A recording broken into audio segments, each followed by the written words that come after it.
বৃষ্টির সময় এইরকম খাস্তা আর ভিতরের দিকে নরম, পুরোটাই জুসি, সাথে টক ঝাল মিষ্টি মিশে একেবারে খেতে কিন্তু দুর্দান্ত হয়ে থাকে। হ্যালো বন্ধুরা, সোমা কুকিংয়ে সকলকে স্বাগত জানাই।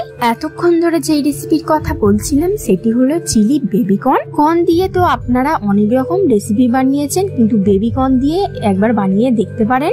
দামটা একটু বেশি হলেও কিন্তু ভালোভাবে যদি বানান খেতে কিন্তু দারুণ লাগবে। এখন তো আবার সকলেই এইসব রেসিপি খেতে পছন্দ করে। রেসিপিটা যদি বানান তো অবশ্যই করে স্কিপ না করে সম্পূর্ণ রেসিপিটা দেখে বানাবেন, তবেই কিন্তু পারফেক্ট ভাবে বানাতে পারবেন। চলুন রেসিপিটা শুরু করা যাক। প্রথমেই কিন্তু আমি বেবিকর্ন নিয়ে নিয়েছি 200 মতন, রান্নাতে কিন্তু লাগবে। আমার কাছে প্রায় 400 মতন ছিল, তো হাফ নিয়ে ভালো করে আমি ধুয়ে নেব। বেবিকর্নের জলটা ভালোভাবে ঝরিয়ে নিতে হবে, তারপরে একটা পাত্রে রেখে দেবো। তারপরে সবুজ, লাল, হলুদ যে কোনো একটা ক্যাপসিকাম নিয়ে নেবেন, নিয়ে ভালো করে ধুয়ে নিতে হবে।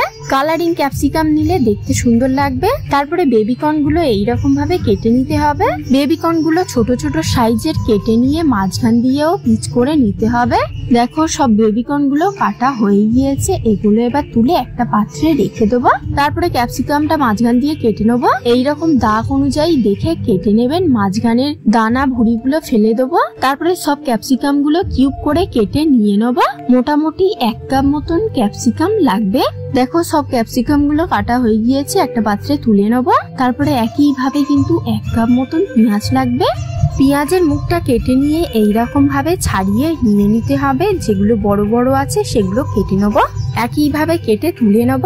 তারপরে 1 চা চামচ রসুন আদা বাটা কিংবা কুচু করে নিয়ে নিতে হবে। আমি এখানে রসুন আর আদা কুচু কুচু করে কেটে নেব। ভালো করে কুচে নিয়ে 2টো কাঁচা লঙ্কা মাঝখান দিয়ে স্লাইস করে কেটে নেব, 2টো কাঁচা লঙ্কা। চলো সব সবজিগুলো কেটে নেওয়া হয়ে গিয়েছে। এবার একটা পাত্র নিয়ে নেব। বেবিকর্নটা ভাজার জন্য একটা ব্যাটার তৈরি করতে হবে। এর জন্য প্রথমে 4 টেবিল চামচ কর্নফ্লাওয়ার কিংবা অ্যারোট নিয়ে নেব। তারপরে 2 টেবিল চামচ ময়দা নিয়ে নেব। তারপরে ঝাল হওয়ার জন্য 1-2 চা চামচ গোলমরিচের গুঁড়ো দিয়ে দেবো। সাথে স্বাদ মতন লবণ আর কিছুটা জল দিয়ে, মানে অল্প অল্প করে জল দিয়ে ঘন ব্যাটার বানিয়ে নিতে হবে। অতিরিক্ত পাতলা যেন না হয়, আর ঘন হলেই ভালো হবে। আর অবশ্যই করে কিন্তু ব্যাটারের ভিতরে যেন ডেলা অংশ না থাকে, তাই হাত দিয়ে ভালো করে ফেটে নিতে পারেন। ব্যাটারটা একদম এইরকম রেডি হয়ে গেলে কেটে রাখা বেবিকর্ন গুলো দিয়ে দেবো। সব বেবিকর্ন গুলো ব্যাটারেতে দিয়ে ভালো করে এবার মাখিয়ে নিতে হবে কর্নগুলো। বেবিকর্ন গুলো মাখানোর পরেই দেখো অনেকটাই কিন্তু ব্যাটার আছে, আরো গাঢ় করে বানালে কিন্তু ভালো হবে। বেবিকর্নটাকে ভালো করে মাখানো হয়ে গিয়েছে, এটা এবার আলাদা সাইডে রেখে দেবো। তারপরে গ্রেভিটাকে ঘন করার জন্য আমি একটা পাত্রে কিছুটা জল নিয়ে নেব। সাথে 2 চামচ মতন কর্নফ্লাওয়ার কিংবা অ্যারোট ভালো করে গুলে নেব। এটা গুলে রেডি করে আলাদা সাইডে রেখে দেবো। তারপরে বেবিকর্নটাকে ভাজার জন্য প্যানেতে কিছুটা তেল দিয়ে গরম হতে বসিয়ে দেবো। তেলটা ভালোভাবে গরম হয়ে গেলে একটা একটা করে বেবিকর্ন গুলো তেলেতে এবার ছেড়ে দিতে হবে। বেবিকর্নটা ক্রিস্পি হওয়ার জন্য মিডিয়াম টু লো আঁচে ভাজতে হবে। বন্ধুরা ততক্ষণে বলুন তো আমার রেসিপি তোমরা কোথায় থেকে দেখছো? সাথে সাথে আমার এই রেসিপিটা সহজ মনে হলে কমেন্ট করে অবশ্যই কিন্তু জানাবেন। এদিকে দেখো আঁচটা মাঝারিতে রেখে কিন্তু আমি সব বেবিকর্ন গুলো তেলেতে দিয়ে দিচ্ছি। আমি কিন্তু একেবারে সবগুলো বেবিকর্ন গুলো প্যানেতে দিয়ে দিয়েছি। আপনারা চাইলে অল্প অল্প করে দিয়ে 2বার ভাজতে পারেন। এক্সট্রা ব্যাটারও আমি ওপর থেকে ছড়িয়ে দিয়ে দিয়েছি। এই পিঠটা হয়ে গেলে তারপরে উল্টে নিতে হবে, কিছুক্ষণ হতে দেবো। এই পিঠটা ভালোভাবে কিছুক্ষণ হওয়ার পরে উল্টে নিতে হবে। আমি এক্সট্রা ব্যাটারটা দিয়েছি বলে কিন্তু এইরকম ভাবে জুড়ে গিয়েছে। বেবিকর্নটা ভাজতে ভাজতে অনেকটা শক্ত হয়ে যাবে, তারপরেই কিন্তু আঁচটা জোরে দিয়ে ভাজতে হবে। এপিঠ ওপিঠ গাটা কিন্তু ভালো করে ভেজে সোনালী কালার করে নিয়ে নিতে হবে। যেহেতু এগুলো জুড়ে গিয়েছে, তো সাবধানে খুন্তি আর ছুরি দিয়ে কিন্তু আমি ভালোভাবে আলাদা করে নিচ্ছিলাম। সোনালী কালার হয়ে গেলে সবগুলো তুলে নেব। তারপরে গ্রেভি করার জন্য কড়াতে কিছুটা তেল দিয়ে দেবো। তেল গরম হয়ে গেলে আদা রসুন কুচি দিয়ে দেবো, সাথে দিয়ে দেবো কাঁচা লঙ্কা, দিয়ে হালকা ভেজে নেব।